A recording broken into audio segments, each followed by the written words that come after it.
심리도 전망도 박살이 났다. 심각한 실상을 공개한다. 한번 보실래요? 경제에서 가장 중요한 게 심리입니다. 근데 그 심리가 무너지잖아요.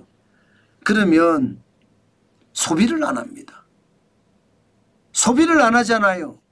그러면 생산이 줄어듭니다. 생산이 줄어들면 고용을 덜 하고요. 그러면 악순환이 됩니다. 경제의 악순환. 그래서 기업의 경기 전망도 굉장히 나빠지는 겁니다.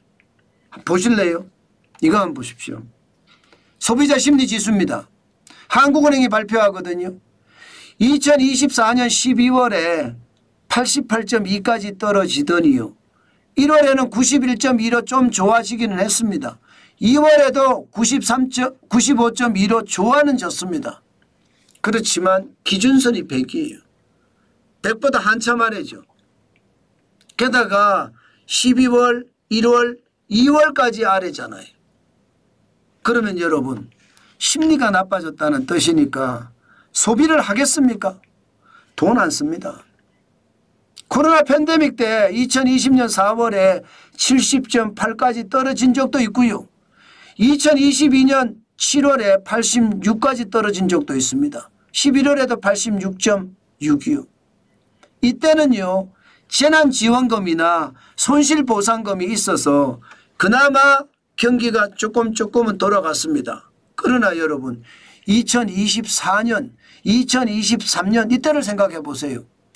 2023년은 7월에 소비자 심리지수가 103.4까지도 올라갔습니다. 2024년에 7월에 103.7까지도 올라갔고요. 그런데 여러분 소매 판매는 어떻게 됐나요? 마이너스죠.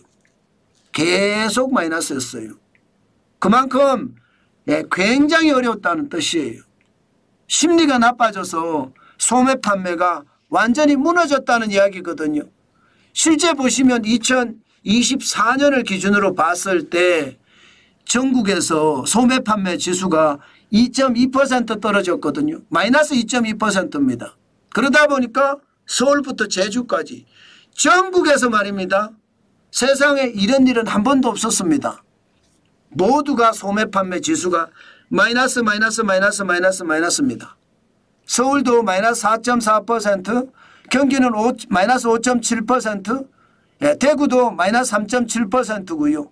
광주도 마이너스 2.6%, 제주는 마이너스 2.6%까지 떨어졌습니다. 전국이 돈을 안 씁니다. 돈을 안 쓰니까 여러분 기업이 어떻게 될까요? 기업은요. 결국 소비가 줄어드니까 기업의 생산을 줄일 수밖에 없다고 했잖아요. 기업 경기 실사지수라는 게 기업이 어떻게 움직이는지 거기에 대한 경기 전망을 나타내주는 지표거든요. 나쁩니다. 2024년 1월에 84.6까지 떨어졌거든요. 2월에 87.0이에요. 3월에 90.3입니다. 앞으로 경기가 이게 100이 기준인데 100보다 높으면 경기가 좋아진다는 이야기잖아요. 그런데 지금 확 떨어졌어요. 36개월째 기준선이 100인데 36개월이면 3년이잖아요. 3년 동안 기준이 100인데 100보다 아래에서 계속 놀고 있습니다. 계속. 이게 한국경제인협회에서 조사한 내용이거든요. 한국경제인협회는 대기업을 중심으로 조사를 했습니다. 일반적으로 회원이 대기업이기 때문에. 그런데 대기업 중심으로 조사를 했는데 36개월 연속 기준치 100을 하회했다는 것은 여러분 경기가 진짜로 나쁘다는 뜻이에요. 게다가 최근에 2025년 1월, 2월, 3월은 더 나쁘다는 뜻입니다.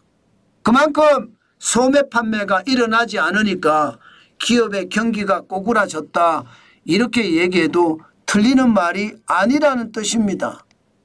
그만큼 힘듭니다. 문제는 앞으로잖아요. 앞으로 경기가 더 좋아질 거냐 더 나빠질 거냐 이 문제인데 이거 쉽지 않습니다. 왜냐하면 기대 인플레이션이 안 떨어져요. 예상보다. 지금 2025년에 2월에 보면 기대 인플레이션 1년 후에 물가 전망입니다. 2.7%입니다. 네. 이게 2024년 3월에 3.2%에서 많이 떨어진 숫자이긴 해요. 2.7%가. 그러나 여전히 말입니다. 목표 물가 2%보다 높습니다. 물가는요 여러분 켜켜이 쌓인다고 제가 말씀을 드렸죠. 계속 쌓이는 게 물가예요. 이게 100까지 올랐다가 70까지 떨어졌다가 다시 100까지 오르고 이런 것이 아니라 100까지 오르면요. 또 올랐다 하면 110이 되는 거고요. 또 올랐다 하면 120이 되는 거예요. 켜켜이 쌓이는 거예요. 물가가 많이 오르면 여러분 돈 안 씁니다. 지금 1년 후에 2.7%면 목표 물가가 2%인데 그거보다 훨씬 높으니까 앞으로 돈을 안 쓸 가능성도 굉장히 높고요. 더 충격적인 것은요. 금리가 올라가고 있습니다. 지금 실질적으로 기준금리를 내린다, 대출금리를 내린다 이렇게 이야기했지만 2024년 10월에 88에서요. 이게 2025년 2월에는 99까지 올라갔습니다. 결국은 말입니다. 금리까지 올라가면 이제 내가 벌어서 소비는커녕 이자 갚기도 어렵고요. 원금 갚기도 힘들다는 이야기.